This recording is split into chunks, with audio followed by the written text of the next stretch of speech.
This podcast is part of the Game and Entertainment Network. Visit tgenetwork.net to find the latest episodes from all our shows.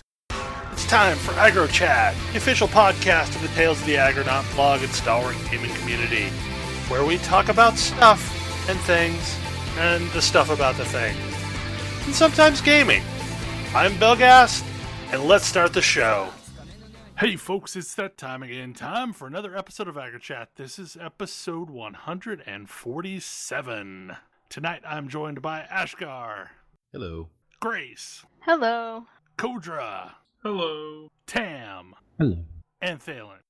Hello. So we have stuff to talk about because a whole bunch of games came out in the last couple weeks since, I guess last week we recorded a Game of the Month show, so we didn't get to do a normal show, but that was when a bunch of stuff landed. So many good games. And so many more to come. Yeah. Right? All for systems I don't have. Oh. I have a system that can play Mass Effect. I was about to say.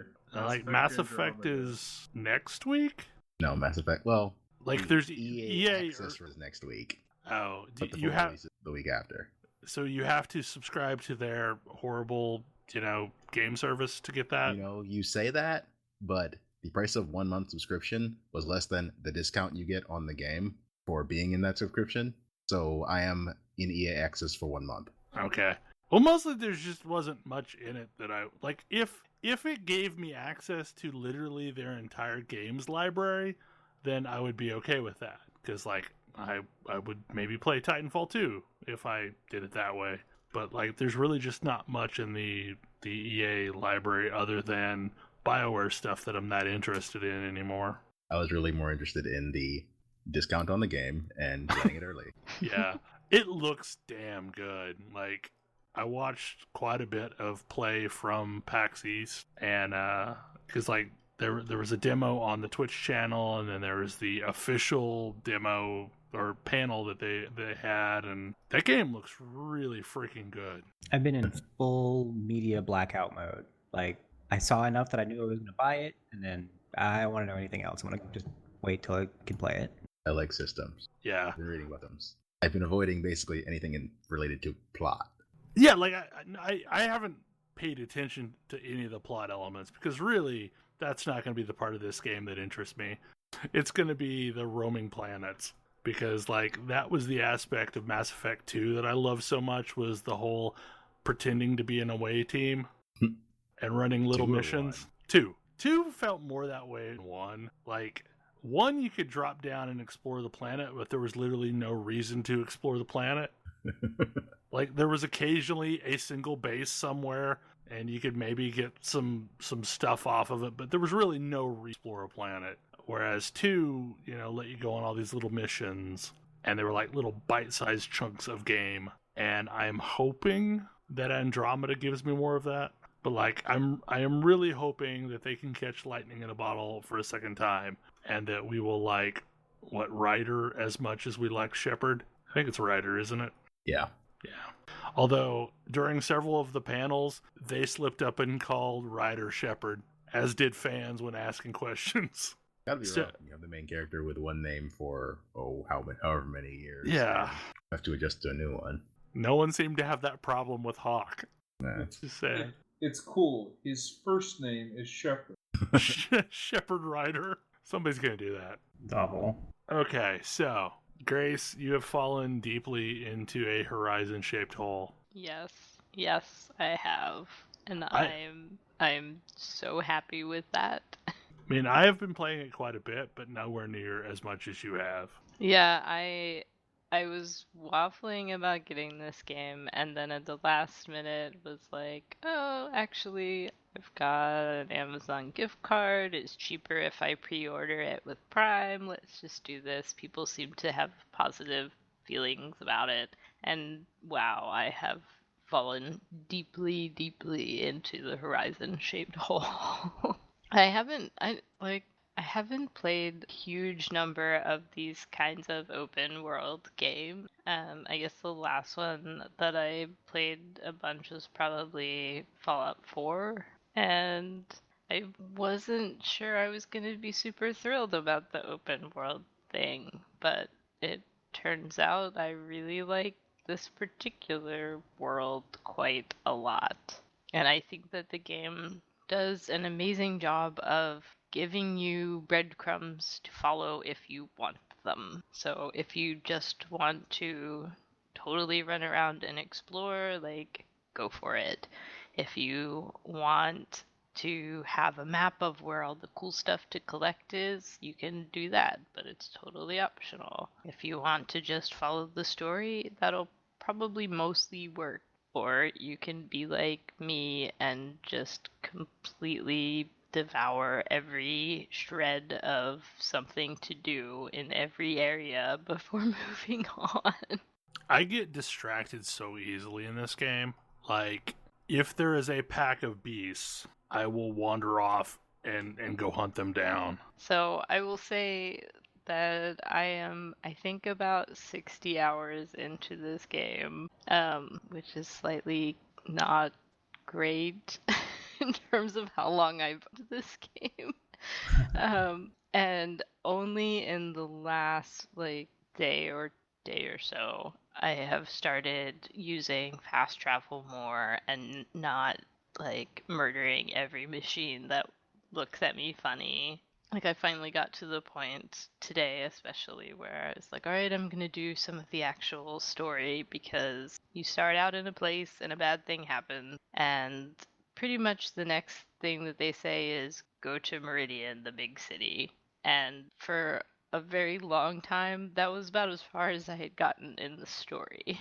And so it's just really just been in the last day or two that I've moved that forward at all, and it's been totally fine. It still feels great, and there were enough side quests with interesting stories that I still felt engaged in the world, and not just like I was wandering aimlessly murdering robot animals all the time. Well, so the go to Meridian feels a lot like go to Diamond City did in Fallout 4, where they're telling you should do this thing, but that feels like a super far off goal to me, right now. Yeah, that's probably a pretty good analogy. And there's no hurry for you to do that. There's plenty of other stuff to do before you feel a need to go there. And there's probably, I'm sure that it probably didn't hurt in terms of how easy or difficult it was for me to do the story quests, that I had devoured all of the other side quests and corrupted zones and tall necks and cauldrons and everything else that there is to do. Okay, tall necks are amazing. I cannot say enough how awesome of an experience it is to climb a tall neck and then be up there surveying the land. I basically never want to jump back down again is the problem. It's so satisfying to get there, and it's so cool to be up there and look around. It's I guess I have to get down eventually. But I have to say, I suspect that there are some people who really hate this, but I really love the way that the game does climbing and jumping and things that would normally be sort of platformer-y. It's totally the Assassin's Creed method, and I think really good. I love it so much. But it's I was thinking more Uncharted. I mean, Uncharted and Mass Effect. So, okay. You what? Mass Effect doing the same thing as Uncharted? No, Horizon. Oh, okay. So Sorry. here's the thing, Assassin's Creed does it the same way, but Assassin's Creed messages it so much worse than, every time I've had to do a jumping puzzle in Assassin's Creed, it's been, I've never been quite certain as to where I needed to go next in the sequence, if that makes sense. Like the line that I was supposed to take up the building didn't seem clear to me, whereas in Horizon, they mark what, I mean, it's really easy to see, oh, I should be aiming for that shelf over there, or, I should go to this ledge. Yeah, I think it's sort of a less is more thing. In Assassin's Creed, which uses a more or less identical system, it's also got, every way up, there's an almost infinite number of ways up, because there's so many paths that it's hard to actually see what path you can take. Whereas with Horizon, it's because it's more limited, it's messaged better. Yeah, probably. I just remember in Assassin's Creed, I think 4, there was this one sequence that just infuriated me, and like I was wanting to throw my controller through the screen because I could not see what I was actually supposed to do, and I ultimately had to go hit a YouTube video to see, oh, so that's the path that you wanted me to take. Like, that was the way I was supposed to get out of this. Just because it wasn't clear, like, oh, this is a place I'm supposed to go climb.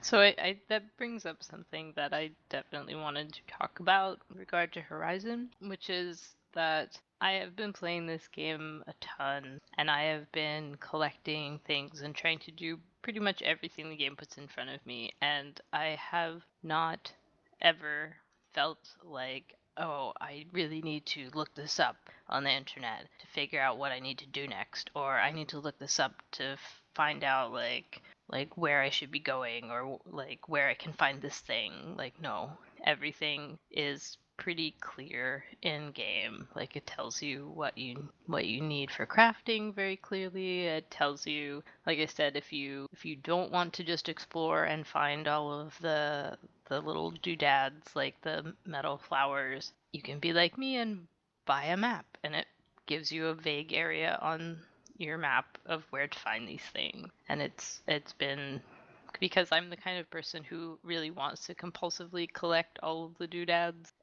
it was nice that the game was just like, here, spend a bunch of your shards and you can do that here without having to stop and Google it every time you want to look for something new. Yeah, I mean, I haven't played all that much of it, but I love how well it, feeling like you're actually searching something out in the wilderness with directing you in a way that doesn't feel oppressive. The tracking system and the way that works with the focus just feels so good. Like, it feels natural. Yeah, I mean, at this point I sort of take it for granted, and it is so useful. And for me, because I like to play in a more sort of stealthy way, to be able to know, like, where are there enemies? Like, where can I go? Where do I have cover? And, like, now I have a sense of, like, how many bandits are in that building and approximately where they are. And now I can set myself up to snipe them all instead of charging in like an idiot. I don't know what you're talking about. I actually go stealthy in this game, like, for a lot of it, which is weird. Like, I mean, I spend a significant amount of my time slowly bow sniping things until finally I've got it whittled down to a few things, and then I go in and attack with a spear. I suspect that's because your spear is kind of slow and enemies hit kind of hard. Yes. Yeah. And unfortunately, I haven't found any way to upgrade your spear other than through the skill trees.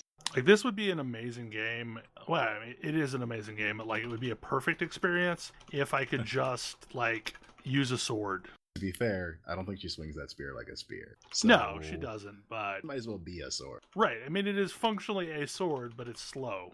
Yeah, I mean, if I had one frustration with it, it's that if you have something go wrong, I at least don't have a lot of ways to do anything about that. Oh, so one of the things, like, and Grace and I've talked about this, is one of the things that isn't messaged amazingly clear is at any point you can run and go slide into tall grass again, and it kind of resets. Yeah, you can get back into cover. Basically, if you are in cover and something sees you, you have to run out of the cover and find a new patch of cover. But then you can totally hide again. Sometimes, if things are too pissed off at you, it doesn't always work, but it very frequently does work. Oh man, I had a sawtooth bite my face off trying to do that. Yeah, so that sounds very Assassin's Creed-y. Like, the whole... I mean, in Assassin's Creed, if you ever ducked into any sort of cover... basket or... Not quite as magical haystack as Assassin's Creed. No, it's not that. It's not as magical as the magical haystack. No, I mean, like...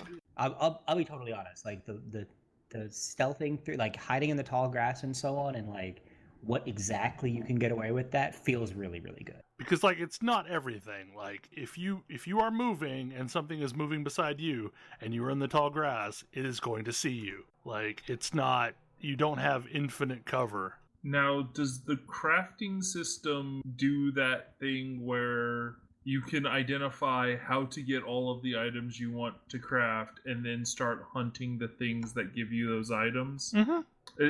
Does it fulfill that Monster Hunter-y feel? So one of the things about the crafting system that I really like is like it clearly identifies what drops the thing that you need. Yeah, you know what to go for. So like you need a watcher eye, or you need a grazer eye, or you need a turkey bone. Well, like you just go hunt that thing that it drops the thing that you need it to. And the other kind of neat thing that I discovered on accident is that, for instance, like, all right, I'm trying to upgrade this bag and it needs a fish skin and a turkey bone or something. I don't know. Like, you can actually, from the crafting menu, turn that into a quest and track it like a quest so that it comes up and says, you need a turkey bone and a fish skin. And you can actually sort of track it a little bit more easily than just trying to remember all of the things you're supposed to be collecting. And That's I really cool. like that. Yeah, that's really neat. So probably my favorite thing about this game is the fact that I am not playing run back to a vendor all the time, which is the big problem I have with a lot of bow games. Like, I run out of arrows. Well, I need to go back to a vendor to buy more arrows. Wood is everywhere, and there are a lot of things made of metal around. Right. Like, at any given point, even the middle of combat, which is kind of unrealistic, but I don't care, I can stop and craft more arrows. And I never run out of arrows because I have a virtual... It's not any less realistic than, pausing combat in Skyrim and eating all the food. Right. I mean, But like it works feels even better. amazing to Yeah. be able to say I can just craft whatever I need out in the wild. And the number one problem that I have with a lot of these open world games is like there is a finite amount of time that I can stay in the wild. And I always have to make trips back to town. And this allows me to basically stay out however long I want. So this whole time, pretty much, I never have to go back to town because I need something. I basically go back to town because a quest is sending me there or because my bags are full. And the other nice thing is that, like, once you get out of the sort of the Nora portion of the map, and even there a little bit, like, there are random vendors. So, like, they'll just be hanging out on the side of the road with a little flag, and you can flag them down and sell your stuff. And so you don't even have to go back to town to, vendor all of your weird machine part. And once you've found one, they're clearly marked on the map, which is nice. Yeah, I mean, my problem at this point is I've now uncovered most of the map, maybe 3/4 or a little bit more of the map, and there's just so much stuff marked on the map because there's vendors and there's towns and there's ruins and there's all the different kinds of machine areas, and there's hunting grounds and whatever. Like there's a lot of things, campfires and stuff on my map to try to keep track of. But yeah, I don't know, I guess I also like the combat just feels really good. It feels really satisfying to take down these crazy machines, and I really like that the weapons feel very different, and there's actually a reason to use most of them. Like, kind of get annoyed or it's just kind of boring to play a game and you're like, okay, I found my favorite weapon and that's all I'm gonna ever use forever. Like, no, this game gives you lots of different weapons, and there's actually useful reason to keep them and use them. So, what other weapons other than bow and spear are there? So there's 3 different kinds of bow, just to start with. There's like regular bow, there's like a sniper bow, and then there's basically like an elemental war bow.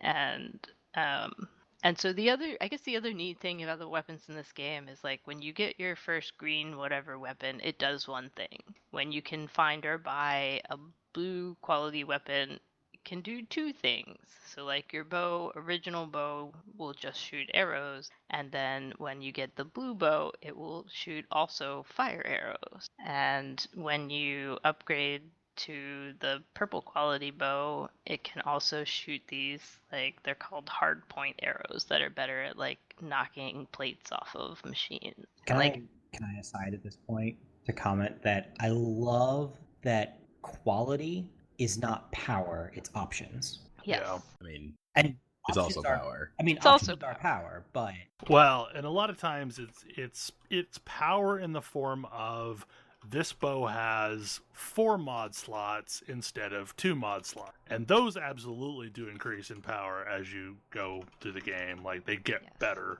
I mean, there are points where, like, I had a blue quality sniper bow, and I upgraded to a green quality sniper bow, because even though it couldn't shoot the fancy weapon, the fancy things, that wasn't what I...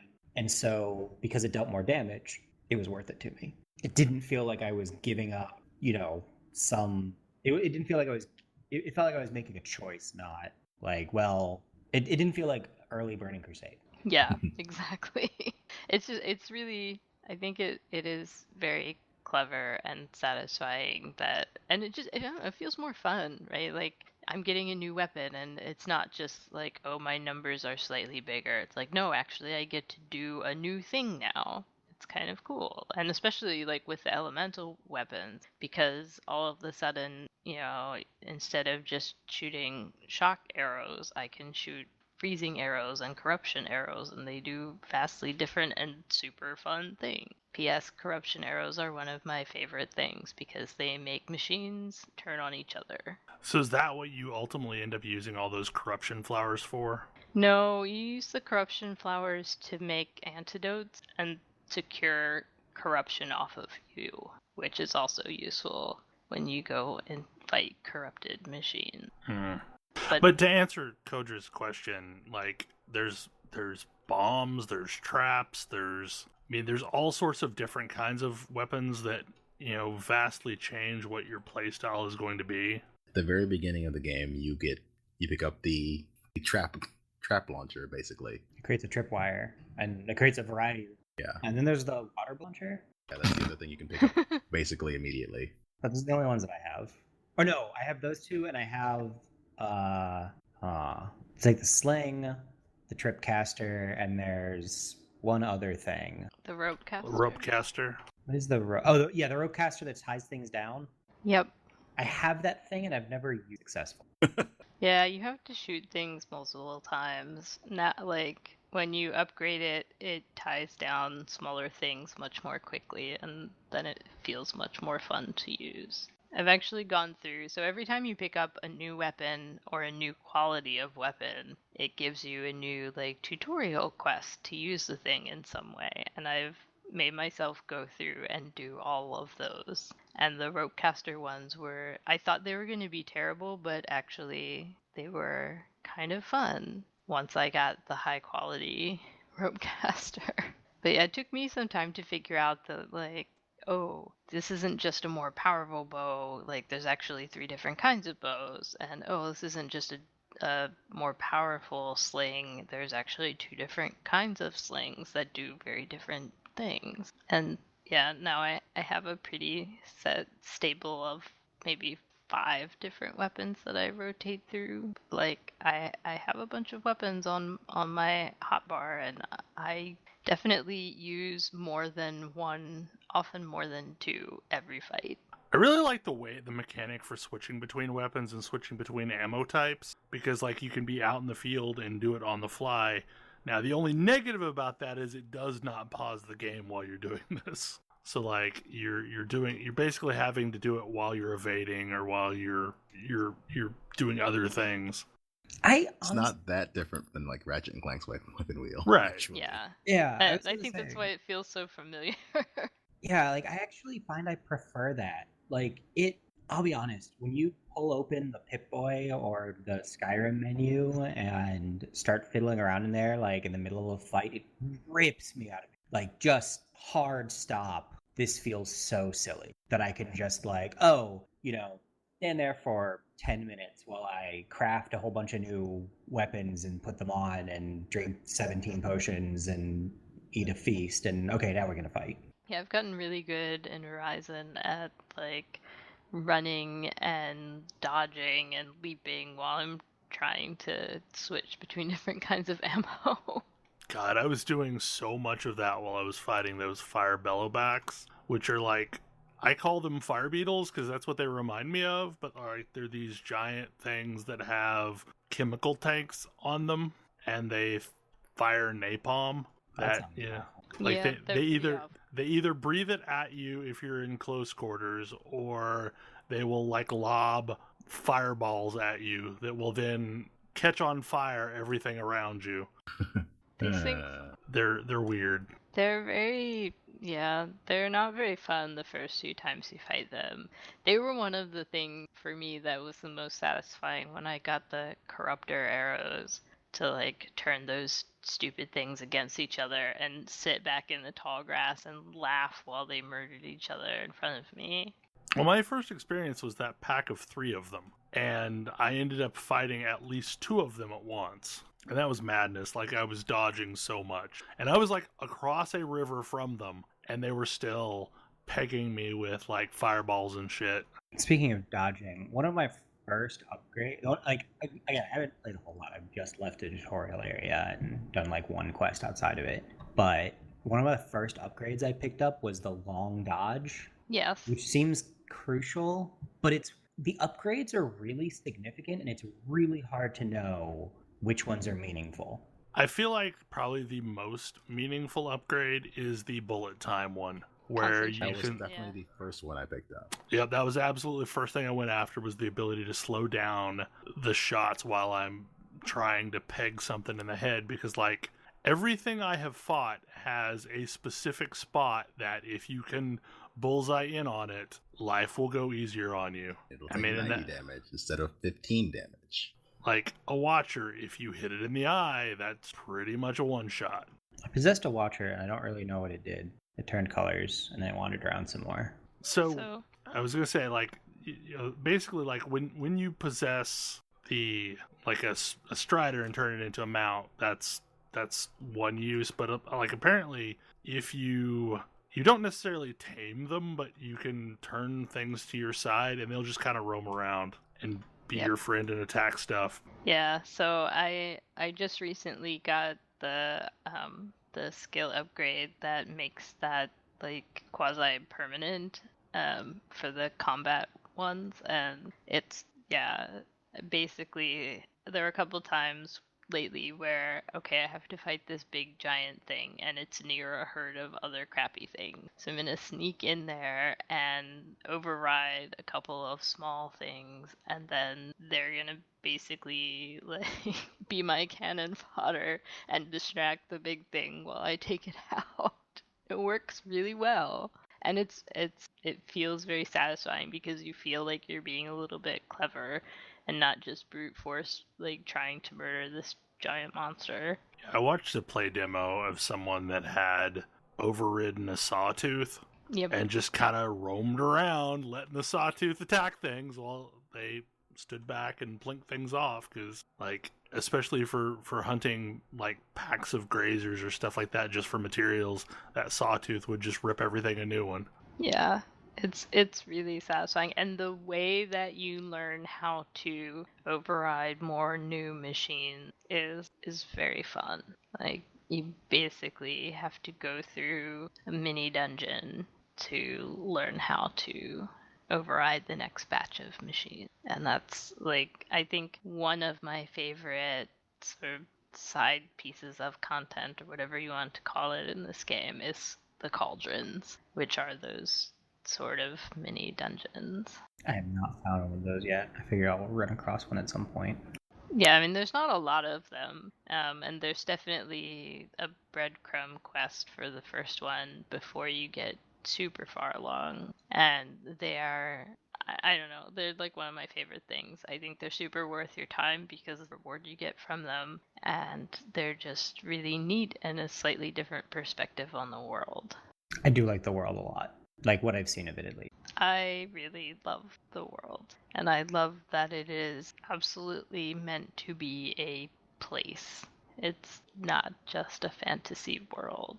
One of the things that I really like is just how prevalent campfires are. And Oh, yeah. it feels like there's always one nearby. So if you want to go try something crazy and stupid, you just run over there and save real quick and then go do it. And it feels like there's no... One of my problems with games is when there is a lot of time between when I last saved and when I did the crazy thing, and I have to now backtrack. And it feels like the game rewards me for trying things by, even if I screw up, I can now reload from a very recent save, if that makes sense at all. Like, it's not the Final Fantasy, oh crap, better backtrack to a save point because now I'm going to do something and I will regret not having saved. Well, even with the very frequent save points, I think it also checkpoints in addition to that, because I had situations where I got in a little over my head, and Oh yeah, I loaded back in, I was absolutely. right like in front of that area rather than back at the campfire. Yeah, it absolutely does that, which sort of startled me the first time that I realized it, but it saved my ass several times. So I guess I also wanted to take a minute and just talk about the people in this game. First and foremost, starting with Aloy, who is amazing. And I love Aloy. She's so cool. for me, like, being a woman who used to be a little girl who played video games, and like, the legacy of female characters in video game has not been super great, and even in modern games is still very frequently very sketchy. And like, Aloy is, I think, pretty close to an ideal female video game character. She is smart and she is competent and she doesn't look ridiculous and she doesn't take any shit and she doesn't seem to have a lot of time to care about people who are fawning over her. And basically, I guess we've come a super, super long way from, say, Lara Croft, and it makes me incredibly happy. Like, I just really like inhabiting this character and seeing her run around in the world and interact with people. Yeah, I mean, in fairness to Lara Croft, new Lara Croft is also a long way from Lara Croft. Well, yeah. Like that is, but like, yeah, like when I think about like origins of women characters in adventure games, like, this is a very long way from when I first started playing these things. I also feel, and I don't have the best perspective on this, so maybe you could weigh in on it, but I also feel like she's smart, she's capable, she's independent, she's interesting, but she also couldn't just be replaced by a dude. No. Like, the fact that she is a woman is important to the storytelling and is important to her character, but it isn't the only thing about her. Yeah, I think that is a pretty apt statement. Like, she is a whole person, and I'm just so not used to, especially like the main character of a video game being a woman and a whole person, that it's still sort of startling to me. And I also love that, like, she is the character and you cannot be, play as some other dude. Like, no, this is a story about Aloy and she's awesome. And it's also, it's a world full of other fairly real, sometimes horrible, but like, people. And people with different color skin and different facial features. And like, I ran into a quest who was like, like this burly dude who was like my lover was a sculptor and I want to go see the statue that he sculpted. Can you help me? And like the fact that there are like gay characters in the game and the game doesn't care, like it doesn't point them out and it doesn't make them into a joke. It doesn't do anything special, and if you blinked you might even not catch that that character was gay.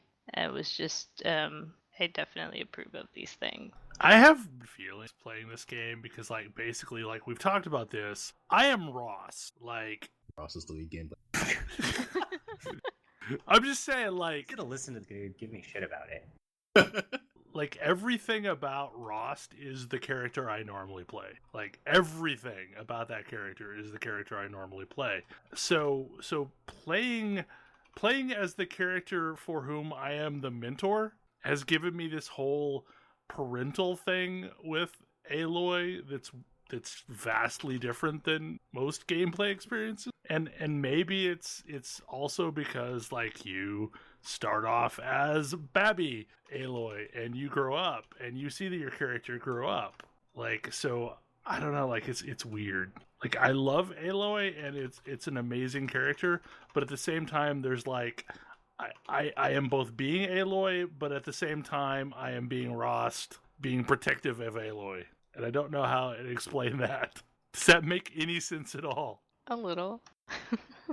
Like, when I play a game, like, I always end up rolling the same basic character, which is a version of myself. I'm totally that dude in Starter Village that's like blatantly crushing on her, but she has no time for.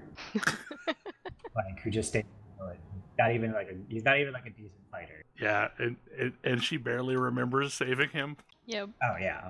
He's like what does he even do? He's like a potter or something, or like no, he's a He's tailor. an armor crafter. yeah, he's an armor crafter. He's a tailor guy. Sits in and makes pretty clothes. There's a woman who runs the Karja prison, and that's me. She does not have time for anybody's crap. I do want one of those little. I do want a focus though. Those little triangle things. Or I want one in real life. Yep. I like that they you have like the tracking quests, and it's very clear, like look around and like investigate things, and then you find some track and you chase them. And also, actually, something that happens in this game, which I'm sure other games must do, but I haven't encountered it very much, is that occasionally you will have some sort of escort, and instead of the nonsense thing where like, okay, I have to escort this person and they're just going to keep running ahead forever and I hope you can keep up. Instead, they run and they kind of keep pace with you. Like, if you walk, they will tend to go slowly, and if you run, they will flat out run with you. And wow, that is such a nice little touch. So I feel like one of the overtones of this game is that it does a good job of making you feel competent. And one of the things that I hate in games is when I am expected to race the NPC when the NPC understands the path and I have no clue what the path is. Like, this happens a lot where, oh, you're supposed to do a foot race now, where, you know, you race along the rooftops, or, you know, you race through a maze that you don't know, so it pretty much guarantees that you're going to have to reset and do it again. And this game does a really interesting thing where it absolutely cheats, but it does so in a way that makes you feel smarter instead of just flat out cheating. So, like, you figured out a path that was different. That's like incredibly good. Like, you don't, like, you could probably go through that sequence as slow as you wanted, and it would still make it come out where you're doing just fine. But, like, it does it in a way that makes you think, like, oh, I figured something out, like, or I'm braver than the other people because I took this super risky path and it paid off. But, like, there's a lot of things where this game makes you feel competent, like the whole jumping system of, like, there are ways that you could die while jumping, but for the most part, like, you are following a path and it just works. And also, when you climb and jump up to a high place, you almost never have to backtrack your way down, because you have earned your way up this thing, and now you get to feel cool and awesome again when you rappel down instead of climbing your way back down all those stupid rocks. I love that. So anyway, I guess I'm sort of starting to run out of things to say without getting into the story, which maybe we'll save for another couple weeks or so until more people get further along. But this game is really good. If you are slightly curious about this game, if any of these things sounded like they might be kind of cool to you and you have a PlayStation, you should probably get this game. Yeah, it's a really open worldy game, and I'm kind of in the weird position where, like, objectively, this game is incredibly awesome, and I kind of don't super feel like playing the kind of game it is right now. But I know it's, I don't know. I'm really torn just because I'm not in the right mood for it. But I wish I were playing. So this is probably a decent transition point, because one of the things I wanted to talk about tonight is, like, Horizon Zero Dawn comes from a philosophy where it kind of wants to treat the player like they're this super competent person and then gives them opportunities to feel that way. Zelda Breath of the Wild comes from a completely opposite philosophy. It kind of revels in making you feel like a noob. In what way? So, people have called this Hyrule Souls, and to some extent, it is. And what I mean by that is, like, no, it is not the traditional Souls setup, but from the moment you set forth into the world, you are encountering things that can straight up kill you, oftentimes with, like, a single hit. So are you just running away from those things for the most No, part? no, you're having to figure out how to fight them. There's a lot of weird things going on in Breath of the Wild. First, I have to talk about the one mechanic that drives me insane. The fact that every weapon has limited durability, and it is limited enough that basically you can use a single weapon for a single fight. Like, stuff breaks really quickly. Do you remember in a lot of the Zelda games where they start you off with, like, a branch as your your Deku stick? Yeah, that thing actually lasts way longer than most of the weapons in Breath of the Wild. So you're constantly switching weapons, and you're constantly hunting for your next weapon. Most enemies you fight also drop whatever they happen to be using. Yeah, so that's the benefit. Like, so, like, when you fight a Bokoblin, which is basically, I don't know, like, this game actually has moblins, but it would be the equivalent of what a moblin would be in pretty much any other Zelda game. They're the standard orcish grunt-like characters that you encounter.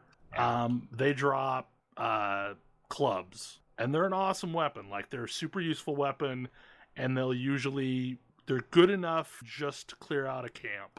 But at the end of the camp, you're probably going to break the weapon, or you can fight a skeleton, and you can pick up their arm after you're done fighting them, and then use that as a weapon. So there's like a pretty ready supply of things for you to pick up and use as weapons. But there are also things where you should probably not use this as a weapon because it has another use, like a forestry axe. Is super good at chopping down trees, and it is. That's pretty much how I felt about it too. When I first heard Belle start talking about this, like, this sounds awful. This sounds like Halo.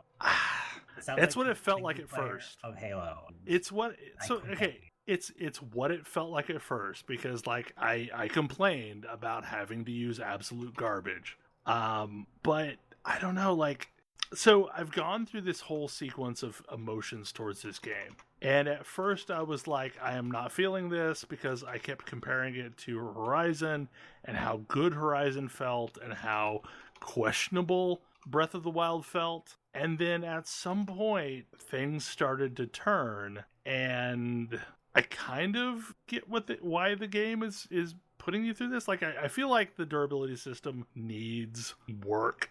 That it is too horrible at the beginning, but when you finally do get a good weapon, you kind of appreciate the fact that you have a good weapon. But what the bad of that is it now makes me, like, use my weapons really sparingly. And I feel like I have to pick my fights, because do I really want to waste the resources that it's going to take to fight this when I know the first time I encounter a boss, I'm going to need literally every weapon I have in my inventory to get through that boss encounter?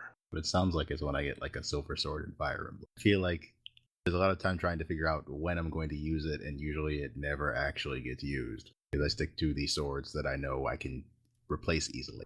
That's usually what I do.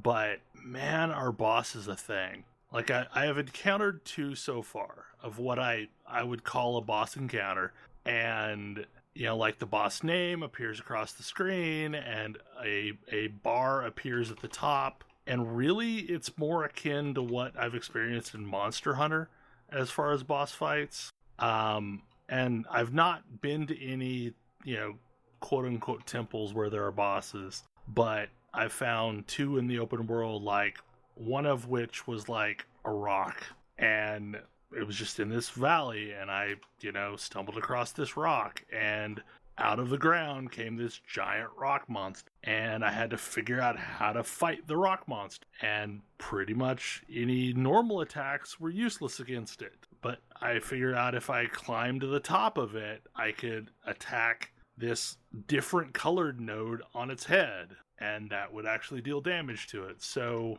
the second one was like very similar to that. Like there was a specific attack pattern that if I did it, I could start to whittle it down, but it was taking every weapon that I had in my bag, and I would break one and I'd have to rapidly switch to the next weapon. I mean, I don't know, it's weird. Like I have mixed emotions about this game. On one level, I really like things about it. Like there are all these shrines scattered through the world, and each of the shrines has an interesting puzzle to solve. And this is the mechanic that you use to get heart containers or stamina containers. You can pretty much climb anything, but as you're going up the mountainside, you have stamina that's then consumed, and you can only get so far before your stamina wears out and you fall back down. So you have to like carefully move your way up a mountainside and figure out which faces you can climb and actually get to the top before you run out of stamina. And like basically every time you hit a plateau, your stamina bar will regenerate because you've stopped climbing. But I mean, this sounds like a game that I am probably going to be into, but we'll see. This sounds like a game that I'm going to bounce off super hard. And you probably will. Like, I mean, it is highly likely that you will bounce. It is, I don't know, like the game does not message what you need to do, and you have to kind of try a bunch of things to figure out what you're supposed to do in a situation. I mean, maybe I'll hate it, but I've enjoyed basically every Zelda game ever, so I'm probably still the right target audience. The only Zelda game I didn't like was Skyward Sword, entirely because of its, and this one won't be able to do that annoying thing to me. But I don't know. I'll play it this week and see how I feel about it. I'm much more skeptical than I mean, it's got a lot of cool things going on. It's just kind of punishing in what it's doing. I don't mind. I mean, I've been playing Neo a lot lately. I don't mind. It's just like... I mean, like, it's probably as close to a Zelda Souls game as you'll ever see. Because you're going to see the game over sign constantly. Encounter a new monster type for the first time, yeah, you're probably going to die. But I will say, like, one of the things that I really like about it is that it kind of makes what was normally nonsense of the Zelda storyline and gives you a tidbit of lore, or at least a backbone to the story that kind of makes all the other ones make sense and how they fit together. In what way? So, okay, like, this is going to...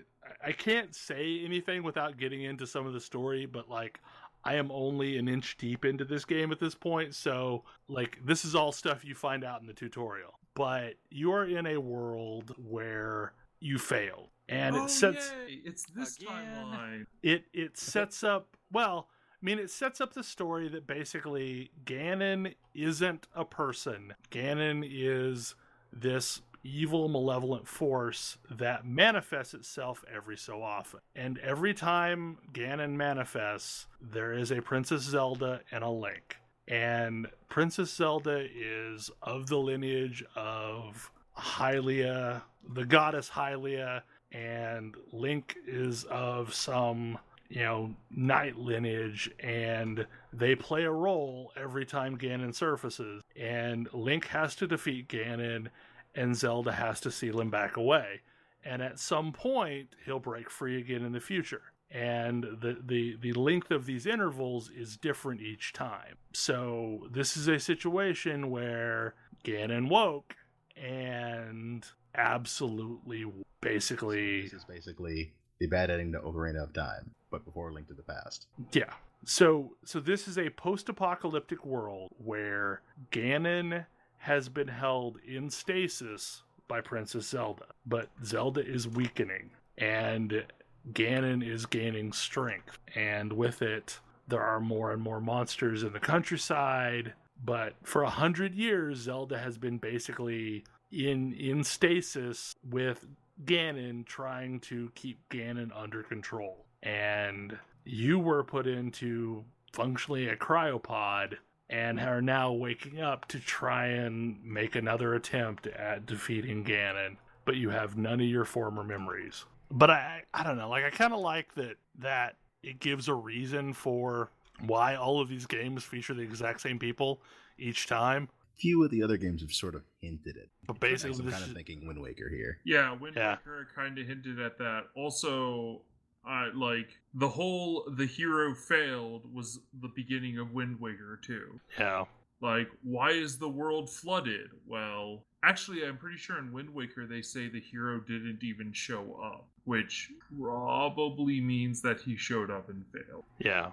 But part of it is each time the cycle starts up again, Link has to be found, and trained, and Zelda prepared to seal Ganon away again, because her bloodline is apparently the key to everything. So what's interesting though is when the game first starts, it feels super bleak because you only ever encounter another person. And then as the game goes on, things open up a bit and you find out why you're encountering one other person. This is that old man I've seen people grinding about on Twitter. Yep. But yeah, so the quote-unquote tutorial zone is kind of separated off on its own. And then once you get into the larger world, there are villages and other people and traders and, commerce and things going on. But it feels super like Zelda post-apocalyptic game when you first start out. I mean, Wind Waker literally is a post-apocalypse. Right, it's Waterworld. Zelda games aren't always the cheery, happy things. They are frequently not cheery, happy things. It's usually a fairly unpleasant world. Yeah. Ocarina of Time is sort of okay. Majora's Mask is sort of not. Ocarina of Time gets less so whenever you transition to adulthood. Yeah, because yes. Yeah. Ocarina of Time starts happy. Yeah. Well, I mean, an Ocarina of Time isn't as terrifying as Majora's Mask in that horrifying moon, but it's still a game with, a family who got cursed and turned into bugs. So I will say, Breath of the Wild has a lot of interesting systems that I'm not entirely sure I understand yet. But one of the weird mechanics is every so often there is a blood moon. And what the blood moon does is cause everything in the world to repop. So there are times where it almost feels like I'm playing single player EverQuest. Because I maybe know about the same amount as I did when I started playing EverQuest. There's a lot of weird stuff going on under the scenes. But as of today, I tamed a horse, which was kind of awesome. It has a really neat horse taming system, which honestly I think is neat, but is probably frustrating to most people. Do you have a musical instrument that you use to play magical songs? No. Disappointing. But you can go train any horse that you find out in the wild. And for a while, until they build up trust with you, they don't really go where you want them to go all the time, which is probably, like I said, it's frustrating for a lot of people, but I think it's kind of cool. So you have to like calm the horse down, and then it will be fine for a while, and then it will go ape shit, and then you calm it down. And I mean, I've always sort of wondered how horse in video games don't freak out constantly. ironically, like, it doesn't freak out during combat, only when you're riding it. I mean, it's not the Skyrim horse that, like, you know, actually Skyrim horse goes and attacks things. Yeah, Skyrim horse has Death Wish. For everything else, Depends on which horse. I guess that's fair. True. I mostly ran around with the shadow horse. Yeah, that's what I mostly ran around with too. Yeah, that's a bit of a special case. And it straight up wants to murder everything. I don't know. Like, I feel like Breath of the Wild is doing a lot of interesting things, but it's coming from a completely different place than, say, Horizon is. And it suffered a lot when I first started playing, with me playing this other game that was nailing a lot of things right out of the gate. And I don't know, like, it feels like it's maybe a slow starter. I mean, the other aspect that worries me is it also feels like the world has a finite amount of things in it. Like, Does it not scarcity have scarcity of resources definitely already feels like a thing. Does it not have a good density of content? There's a lot of stuff, but like ore nodes, for example, like once those are gone, I think they're just gone. So you better not squander your resources. It has, like, okay, so I have to say, like, it has the most obtuse system for cooking, but it's also one that once you figure it out, you're going to do it nonstop just to listen to the song that plays while you're cooking. I am mad at you for linking a mashup of that song with the Carmen Sandiego theme. Because that got the Carmen Sandiego theme stuck in my head. I'm sorry. But yeah, so, like, okay, you have cooking pots. You would assume that you just walk up to the cooking pot and a prompt says to cook, but that is not what happens at all. First of all, you have to make sure that there's a fire lit under the cooking pot, which oftentimes means you go to another campfire and burn a stick and then go whack the cooking pot with the burnt stick to light the cooking fire. From there, you open up your inventory, and you'll see that there's a prompt that says hold, and then you start adding things to your arms, and you can hold 5 items at a time. Then once you're holding a number of items, you can go over to the cooking pot, and it will say cook. And then based on what you threw in, you get something. Sometimes it is pixelated, blurry food. Cooking is so fun. It's time to take a break and see what we've done. So, like, if you try and cook with a monster part, it will probably screw everything up, and you will get hideous-looking food that will still heal you, but you wouldn't ever want to eat it. But what was frustrating is, like, I could not figure out how cooking was supposed to work. And to the point where, like, I actually looked it up, and it took me a couple sites before they finally explained it in a way that made sense what you do with cooking. Like, I was throwing items at the pot for a while, trying to figure out why it wasn't doing it, because I was obviously holding them. But, and I guess this is a prime example of the game is just bad at messaging what it wants you to do. So you have this cooking system, and you have to use it. Like, to get out of the newbie zone, you absolutely have to use the cooking system. And you have to know that you should combine these ingredients to make cold resistance food so that you can go up on the mountaintop, because it's too cold on the mountaintop for you to be up there, you know, unprotected. And only while you're up on the mountaintop do you get an item that gives you any cold resistance in a permanent state. So, like, you can make food that gives you a buff for 3 to 8 minutes. Like, 8 minutes was the best item I was able to make, that lets you hang out in the cold for a period of time. And that's not nearly enough time to, like, really be up there and do stuff. So it kind of reminds me of the way that Minecraft felt initially, where I had no clue what I was supposed to be doing, and it was only through trying things that I figured out recipes and how to make things. And similarly, like, there's a lot of systems that aren't clear, that once you understand it, like, it totally makes sense in a way, but not an obvious way. I don't know. It feels like sometimes there's stuff lost in translation, I don't know. I just got the message that my copies arrived, so I will give my feedback on this next week. Yeah, I am super curious to see what you think of the first hour and how clear it is. But at least I have told you how to cook. You throw things in pots, and then something comes out. Let us see what we made. I have now used Azumanga Daioh to totally ruin that for you.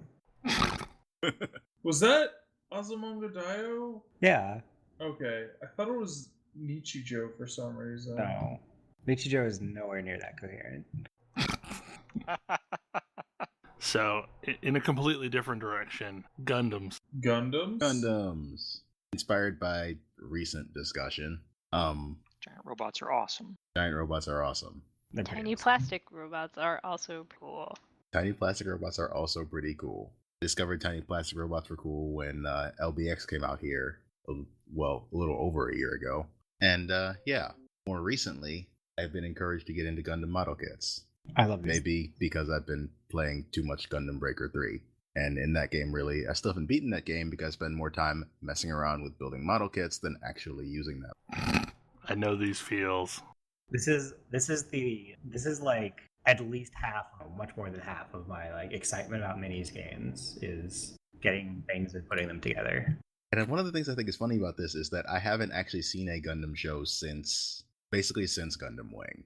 I spent hundreds of dollars on Gundam model kits before I ever saw a Gundam show, which has only been in like Ditto. last year.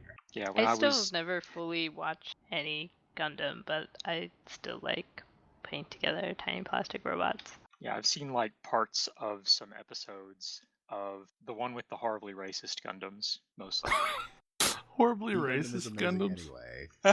I mean, it's accurate. Tequila but Gundam is bad. Neo Mexico is even worse.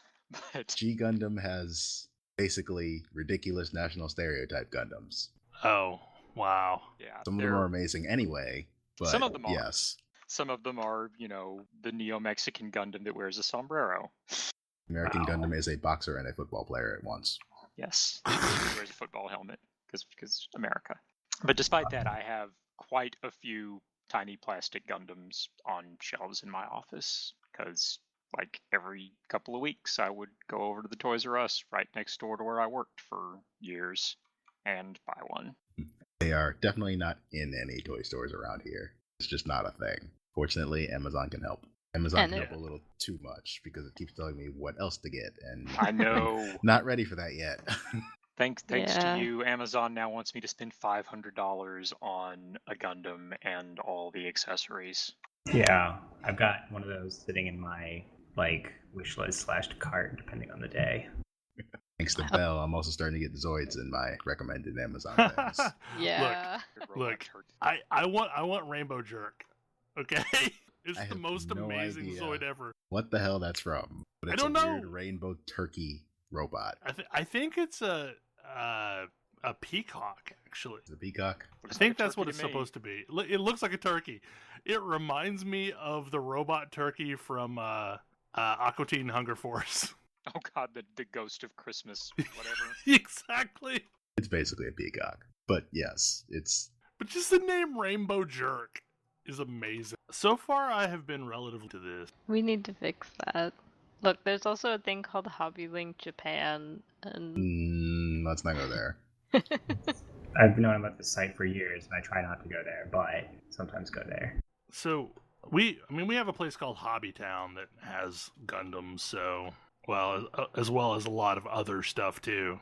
In order to get to like a hobby shop around here, I have to go not that far away. There's like one between here and Portland that's pretty good, but they don't have anything. I hope you like cars, trains, and rockets. Yeah, so like there's technically a model shop less than a mile from the house, but it's all either military or automotive but it is at least a place to get like stuff. Yeah.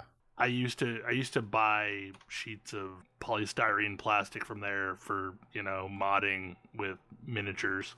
I guess the real question is, have you bought the expensive sprue clippers? No, I have not bought the God Hand Sprue Clippers.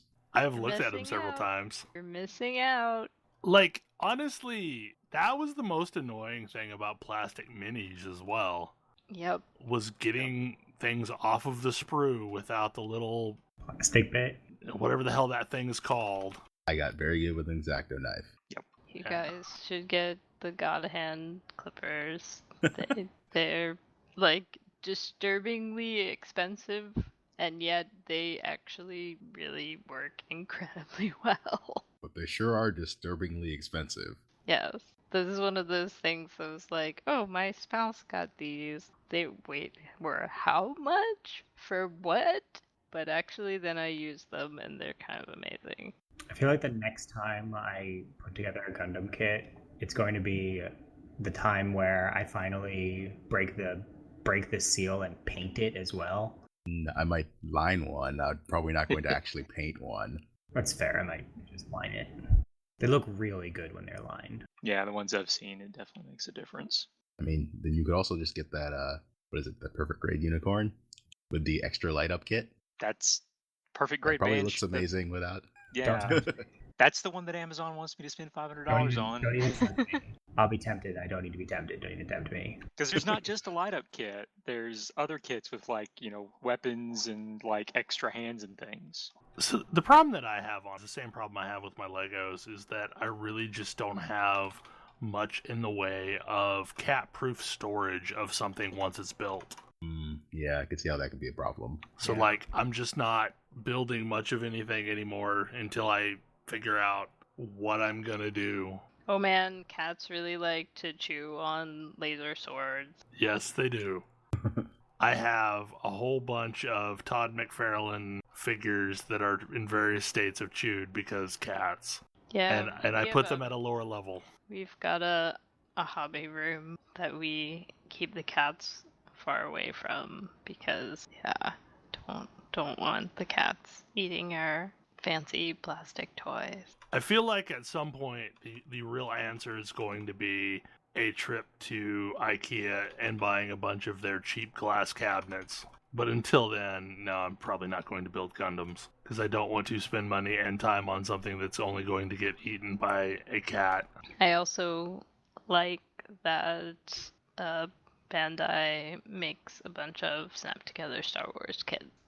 I've been putting together pretty awesome looking Boba Fett, and it's like the thing that is hard to convey about these kits sometimes is that unlike what I normally think of as a plastic model, like when you're finished building these things, they're basically an action figure. Like they're completely articulated and like posable and like have interchangeable hands for holding different things or pointing or whatever. Like they're kind of ridiculous. Yeah, that is not the model kit I grew up with, where basically it was a hunk of plastic that was a statue when you were done. Because I had a bunch of Star Wars model kits growing up that were various stages of annoying to put together, but they were totally uninteractive.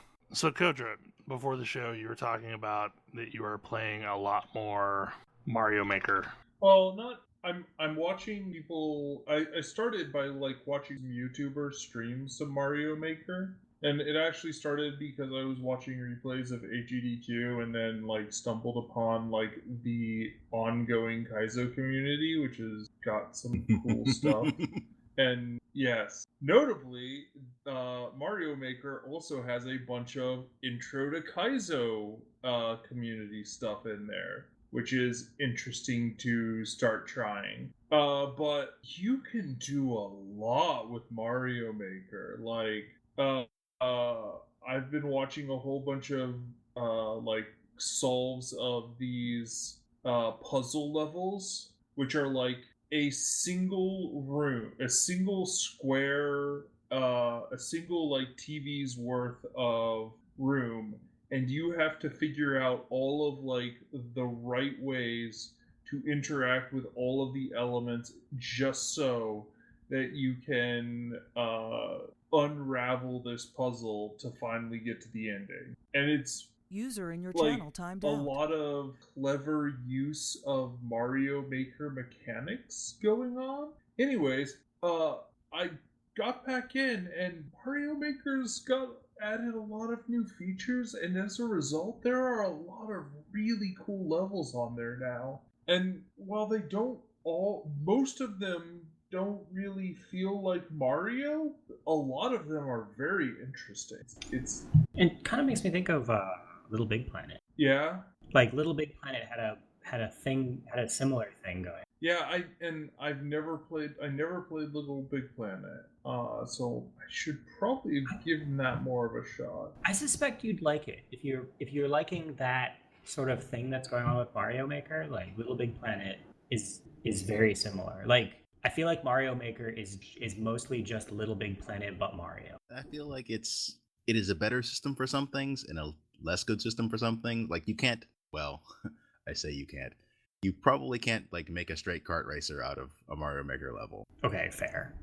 But Like, the platforming is without question better because it's more precise and allows you to do more intricate things than you can do in a Little Big Planet. yeah. I just mean from like a casual taste test. They're gonna seem very, very similar. Yeah. But I mean, User entered your as channel. I said, I think I would eventually like to be able. I'm gonna start practicing the Kaizo stuff because that would be really cool to be able to like solve some of those levels. I think. Okay, I have no idea what Kaizo is, so Kaizo Mario World is old ROM hacks of Super Mario World to be just ridiculously difficult. Like it requires a whole bunch of specific like you to understand specific interactions that you can pull off in the Super Mario World engine that is not required in a standard Mario game, like shell jumping or spin jumping with a PAL block. So it's like so Mario games are very precise and very carefully designed to be accessible and playable and well designed and fair. And the sort of philosophy behind the Kaizo Mario stuff is, hey, you understand all of the rules of Mario. You understand how they're meant to be played. We are going to punish you at every turn for playing them that way and force you to figure out every imaginable trick that might be used against you. It's sort of the what is that D&D module?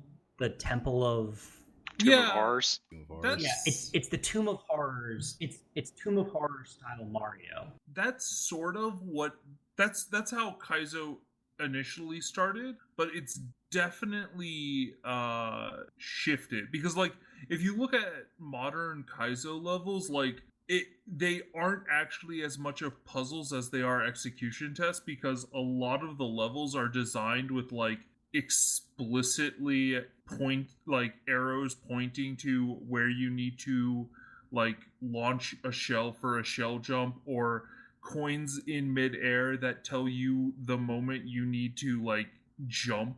They're just a whole bunch of super difficult executions. I have thoughts on this. I have thoughts on why it is evolved that way. So it's Mario for people who are really into Super Meat Boy. Yeah. Yes. So I come down really hard on a lot of the early Kaizo Mario stuff as just being appallingly bad design in the style of the designer laughing at the player and saying, I'm smarter than you. So the very first one was exactly that. It was somebody who hacked Super Mario World so he could make his friend play through it and laugh. Yeah, exactly. And then it became popular somehow. Yeah, and I feel like it's evolved to have better messaging because that's terrible design. Like, it's kind of come back to design being important. And I think it's really interesting, but they do still have, if you perform this jump at the arc that you are supposed to in a Mario game, you're going to hit an invisible block and die. Not as much in the current iteration of stuff they're building. Because people realize that that's stupid. Yeah, well, I mean, I think that's only because people are so used to them now. Like, now that's... the idea... Yeah, so I would disagree here because I don't think that's the appeal of Kaizo. The appeal of Kaizo is, this is not a very well-designed level, but what it gave us were levels that were challenging enough to beat that it made, like, interesting content for the people who were the best in the world at these games. Yeah, I mean, I think that the push and pull was like, here is a person designing Mario level in the most adversarial possible way. Here are people rising to that. Yeah, but those people really like them because, well, Yeah. largely because they are very entertaining to watch. People who are very good at them work their way through them. Like, I definitely recommend checking, like, and so, like, the Kaizo community does these races where they have a couple of their level designers build a couple of levels in Mario Maker, and then a whole bunch of them sit down and do, like, blind race throughs to see how quickly each of them can solve, like, get their way through the levels. One of the things that I really, so I other than the sort of cheap laughs, I have not really liked the Kaizo scene very much until Mario Maker. And Mario Maker really makes it work for me because you can't finalize a level unless it's beatable. Most importantly, you can't finalize a level unless you beat it without checkpoints. Yes. Which actually makes, and most of the Kaizo levels do utilize checkpoints because otherwise, so like it's actually the burden is very much on the devs to be very good at their level before they can like get it released. That said, you only need to beat it once. You only need to beat it once. But if you can beat it once, it can be beat. Like, I feel like that is an important thing that did not exist early in the sort of thing. Because there were definitely like Kaizo style levels that just simply weren't beatable, that people would throw themselves against for, forever, and before realizing like, no, this just can't be beaten. Like, this isn't fair. But yes, it's there's a lot of good stuff out there now that it's sat for a while, and a lot of level development has happened on it. I'm really getting into the puzzle levels though. That said, there is definitely a lot of non-intuitive stuff that you still have to figure, that you will slowly learn as you get all of the systems, because there are a lot of systems that you can make interact that have never interacted before because Mario Maker. Yeah. The thing that I kind of wish they would do is expand it to where it's not just Mario Maker, where you could do like Zelda Maker or Metroid Maker. Because like I am far more interested in making a Zelda game than a Mario game. I feel like a Zelda game doesn't really have the discrete level structure you need. Yeah. Like a single Zelda dungeon, sort of. Yeah. That's What was the style of like Link to the Past or the original? Yeah. Yeah, I'm talking more like a single dungeon. So kind of like a Binding of Isaac dungeon. Mm-hmm. Yeah, I don't know. I feel like actually one of the the weakness of Mario Maker for me is there's the lack of connective tissue between anything. Like, you are very much just using like a level creator and you're looking at other people's levels. And so there isn't really a story or a plot or anything like that. And that lack of connective tissue is absolutely felt when I'm just like blitzing through 100 Mario challenge, because it's like, well, I did this one level and then I did this other level, and they don't really have a coherent theme, which is why like seeking out highly rated devs who have created coherent themes is really Yeah, but there's no concept of like a playlist or something like that, is there? I mean, you can name a level whatever you want, and then you can like go to the person and be like, oh, I'm supposed to play these levels in this order. So you could like name it something something something 1-1, something Yes. something something 1-2. Yeah. Absolutely. And I'm pretty sure you can put together your own playlist like for yourself. I Yeah, don't know if there's a way to download other people's playlists. I don't know that anybody has done sort of like a large scale, I made a whole Mario game in Mario Maker. Maybe they have. I think there's some interesting concepts there. There were 32 levels in the original, not counting. Yes. Yeah. I'm trying to remember, was Asterisk 4 the dungeon, or was there a dungeon on top of it? Asterisk 4? I'm not aware of this. Like 1-4, Oh 2-4. yeah, that was always the It is the castle level castle. in the Yeah, was the castle. okay. Yeah. Okay, so like literally 32 levels. Yeah, 8-4 Yeah. is the last level of the game.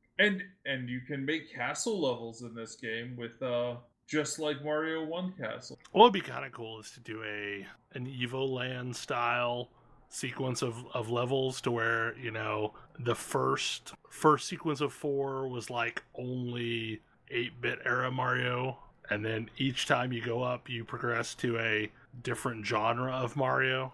I was thinking of like a Mario time travel game where you go to different like eras of Mario games.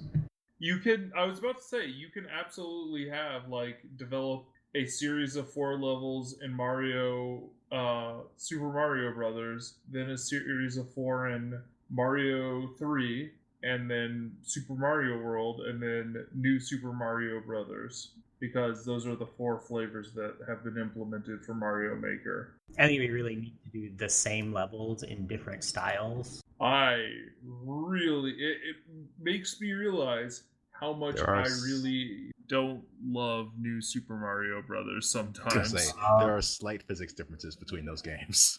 Yes. Oh yeah.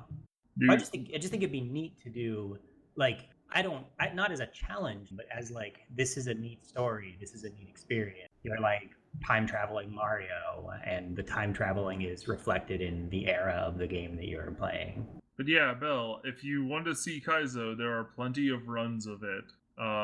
Because it's been speedrun a whole bunch by people, because it's a great game to speedrun. Because, I mean, it's one of those games where even when you're one of the best in the world, you're probably still going to have a death or two. They ran the original at AGDQ in 2015, I want to say. Mm-hmm. And yeah, there were a lot of deaths. I assume it's a lot of stuff along the lines of the special levels from Super Mario World. Oh, those were much Yeah, they weren't quite that creative. They weren't that creative or that kind. Yeah, it's sort of a different beast. Well, it seems like we have wound down. Any additional topics we want to discuss before we wrap things up? Just want to say, if you had any inkling that you might want to try the mobile version of Justice Monsters 5, you only have like 1 or 2 more weeks before it disappears. So maybe you should do it. It makes me sad. So is it going to be like deleted off of your phone?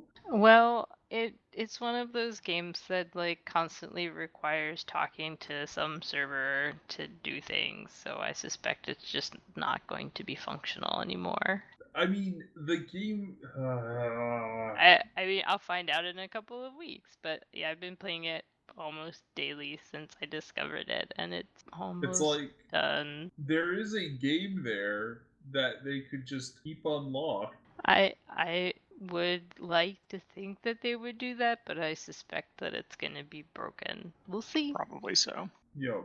Anyway, well, hopefully you enjoyed the show, and we will see you again next week. Good night. See you. Good night. Good night. Good Good night.